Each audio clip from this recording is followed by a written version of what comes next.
They thought it would be a peaceful weekend in the woods, until the trees started watching them. No birds, no bugs, just silence. And then the knocks began. What followed has haunted FBI records and left forensic scientists dead. This isn't a story about what's in the woods. It's about what's hunting you in it. Stick around because it gets worse.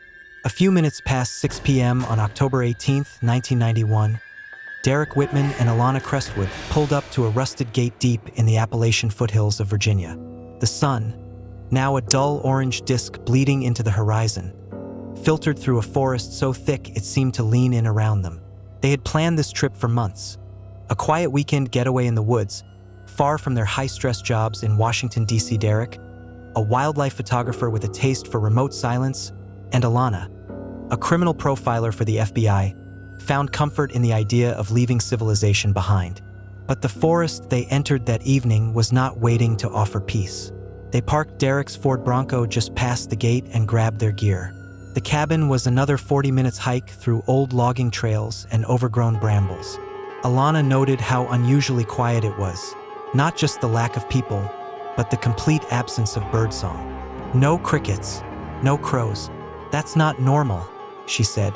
Derek laughed it off, saying the cold must have driven them away early this season. But Alana, whose instinct had been honed by years of reading Life Takers, didn't laugh. They reached the cabin by twilight. It was an old structure, built in the late 60s by a retired ranger named Malcolm Epps. Locals claimed he vanished one night in 1972, leaving his coffee cup on the porch and his boots inside. His body was never found. The new owners had restored the place into a rustic rental, and Derek had booked it through a contact in the conservation community. The cabin sat in a bowl-shaped clearing, surrounded by dense pine forest that blocked out most of the sky. It had no electricity, only a fireplace and a gas lantern.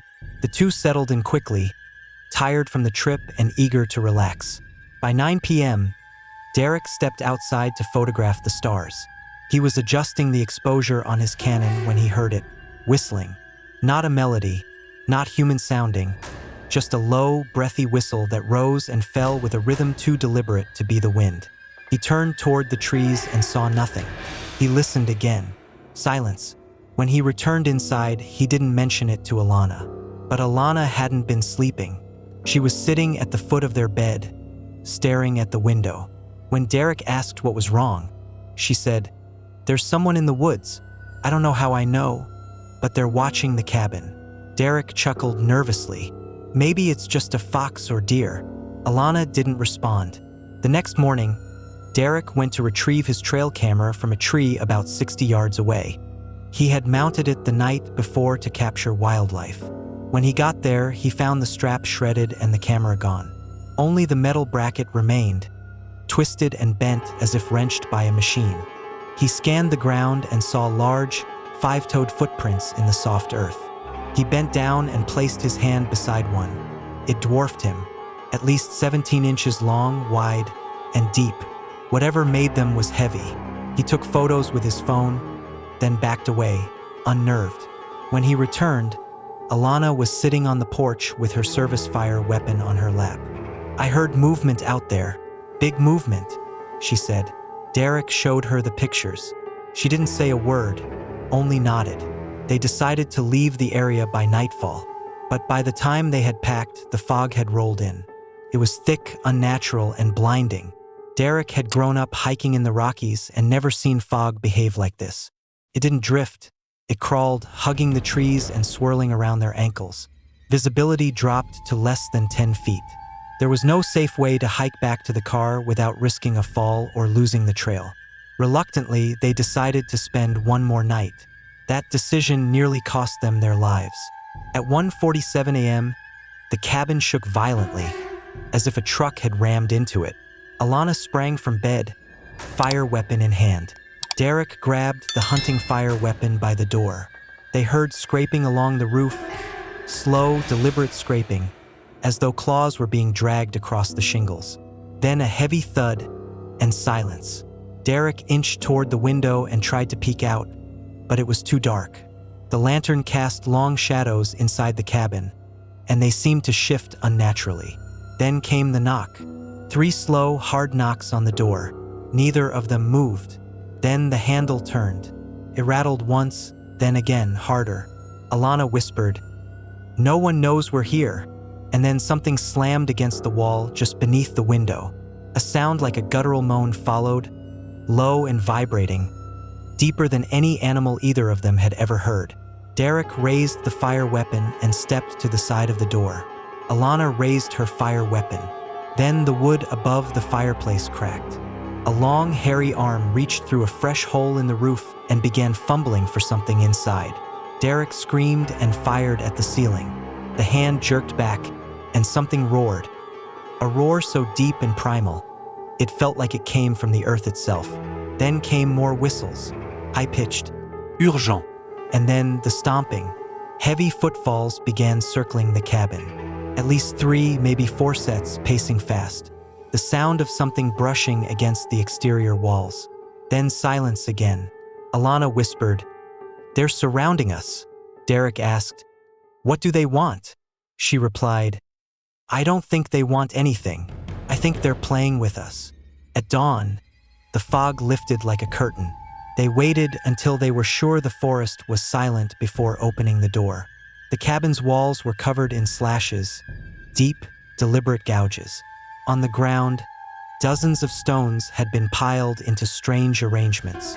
The dirt was covered in massive footprints, and near the tree line was something else, hair. Long, black strands matted with blood. They didn't speak during the hike back to the Bronco. Only when they reached it did Derek mutter, "No animal did that. No man either." Later that year, Alana shared the story with a colleague at the FBI, a forensic biologist named Dr. Curtis Elmstead. He analyzed the hair sample they had taken. The lab couldn't match it to any known species, not bear, not primate, not human.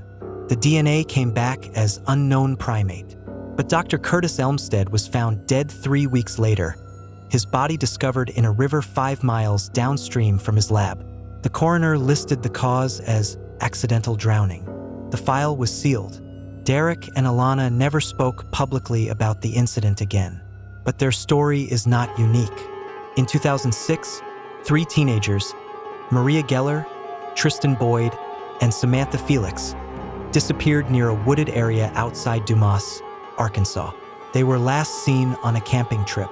Their tents were found 2 days later, shredded. The forest floor was gouged and torn, and the surrounding trees bore deep vertical claw marks. A week later, Samantha Felix stumbled out of the woods and collapsed on the highway. She was barefoot, dehydrated, and incoherent. After days in the hospital, she began to speak. "They watched us sleep," she whispered. When pressed further, she said, "They weren't animals. They knew we were scared. That's what they liked." Samantha Felix described creatures tall enough to peer into their tent without crouching. She said they made a laughing, whistling sound. She said they threw rocks not to hurt them, but to herd them. When asked about Maria and Tristan, she only said, "They liked them better." Neither Maria Geller nor Tristan Boyd was ever found. The Arkansas State Police closed the case as lost persons, presumed deceased. In 2014, environmental researcher Dr. Ingrid Paquette was conducting soil analysis near the Satsop River in Washington state. She was documenting the impact of illegal logging and had pitched a tent with her assistant, Cole Reyes.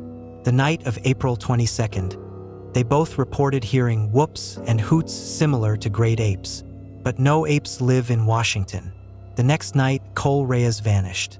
Dr. Ingrid Paquette was found the next morning, huddled inside a hollowed-out cedar, clutching a flare fire weapon and crying. When rangers asked what happened, she muttered, "It dragged him backward into the trees. He never screamed." Search dogs followed the trail to a ravine, where they found shredded scraps of Cole's jacket and 1 boot. Deep gouges lined the soil, as though made by claws or large fingers. Dr. Ingrid Paquette left her position at the university and now lives off-grid in British Columbia. She never granted another interview.